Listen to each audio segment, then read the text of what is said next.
নমস্কার বন্ধুরা, কুকিং এন্ট্রিতে আপনাদের সবাইকে স্বাগত। আমরা নিরামিষ দিনে বাড়িতে কী রান্না করব আর সেই রান্না খেতে কতটা ভালো হবে সেই নিয়ে আমাদের দোটানায় পড়তে হয় বাড়ির প্রায় সবাইকেই। এই গরমে এমনিতেই কোনো কিছুই খেতে ভালো লাগে না, তাই ভালো লাগার মতো একটা রেসিপি আজ আপনাদের সাথে শেয়ার করব। সেই রেসিপিটি বানানোর জন্য আমি নিয়ে নিয়েছি 300 গ্রাম পটল, যেগুলোকে আমি খুব ভালো করে খোসা ছাড়িয়ে ধুয়ে নিয়েছি। এই রেসিপির জন্য পটলগুলোর খোসা পুরোপুরি ছাড়িয়ে নিতে হবে, একটুও খোসা থাকলে খেতে ভালো লাগবে না। আর নিয়েছি লবণ, 3টে চেরা কাঁচা লঙ্কা ও তেজপাতা। আপনারা কাঁচা লঙ্কাগুলো কুচিয়ে বা বেটেও দিতে পারেন, আপনারা যেমন ঝাল পছন্দ করেন সেই বুঝে। আর নিয়েছি কালো জিরে 1/4 চা চামচ, পোস্ত ও সর্ষে বাটা।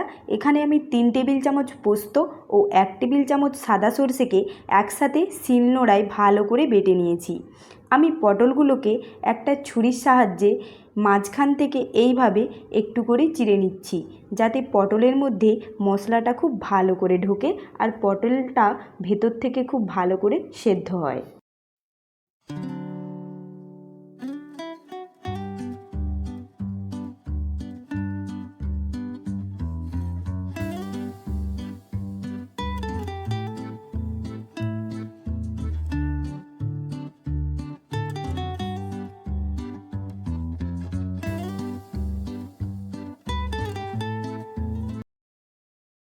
পটলের এই রেসিপিটি বানানোর জন্য গ্যাসের ফ্লেমটা অন করে কড়াই বসিয়ে কড়াইয়ের মধ্যে সর্ষের তেল দিয়ে দিচ্ছি 3 টেবিল চামচ।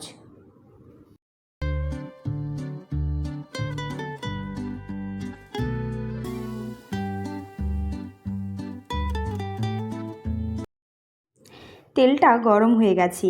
এখন তেলের মধ্যে খোসা ছাড়ানো পটলগুলো দিয়ে স্বাদ মতো লবণ দিয়ে উল্টে পাল্টে হালকা ব্রাউন করে ভেজে নেব।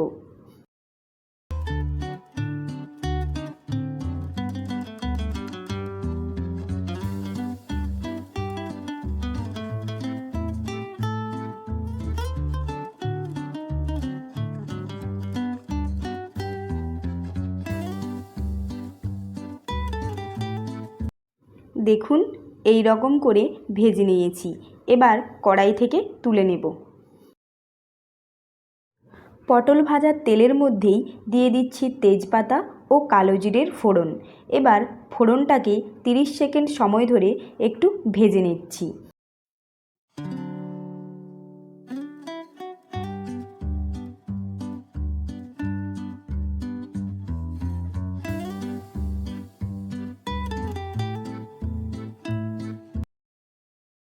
এখন সর্ষে ও পোস্ত বাটাটা ফোড়নের মধ্যে দিয়ে 2-1 বার নাড়িয়ে বাটি ধোয়া জল ও স্বাদ মতো লবণ দিয়ে কিছুক্ষণ, মানে ওই 3 থেকে 4 মিনিট ফুটতে দেব।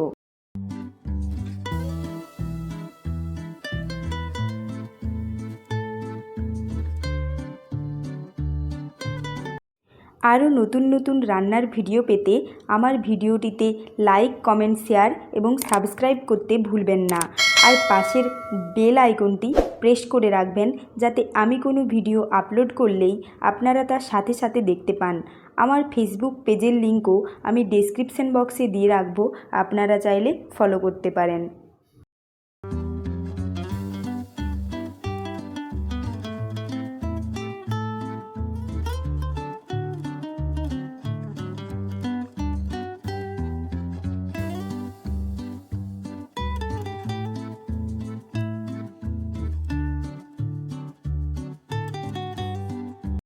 দেখুন, খুব ভালো করে ফুটে গেছে। এই সময় ভেজে রাখা পটলগুলো এর মধ্যে দিয়ে আরও 3 থেকে 4 মিনিট রান্না করে নেব।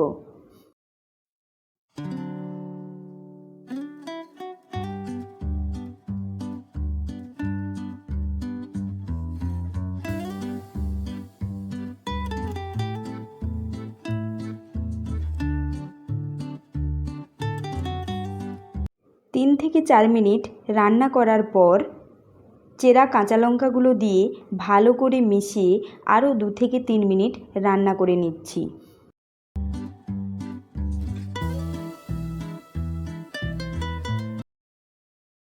দেখুন, 3 মিনিট পরে জলটা অনেকটাই কমে গেছে আর পটলটাও খুব ভালো করে সেদ্ধ হয়ে গেছে। পটলের এই রেসিপিটি একদম তৈরি। আপনারা চাইলে নামানোর আগে সরষের তেল ওপর থেকে দিতে পারেন, কিন্তু আমি দিলাম না। পটলের এই রেসিপিটি আপনাদের কেমন লাগলো আমাকে তা কমেন্টের মাধ্যমে জানাতে ভুলবেন না। ভালো লাগলে বাড়িতে অবশ্যই বানানোর অনুরোধ রইল। আজকের মতো এই পর্যন্তই। ফিরে আসবো আবারও অন্য কোনো রেসিপির সাথে। ততক্ষণ সবাই ভালো থাকবেন, সুস্থ থাকবেন।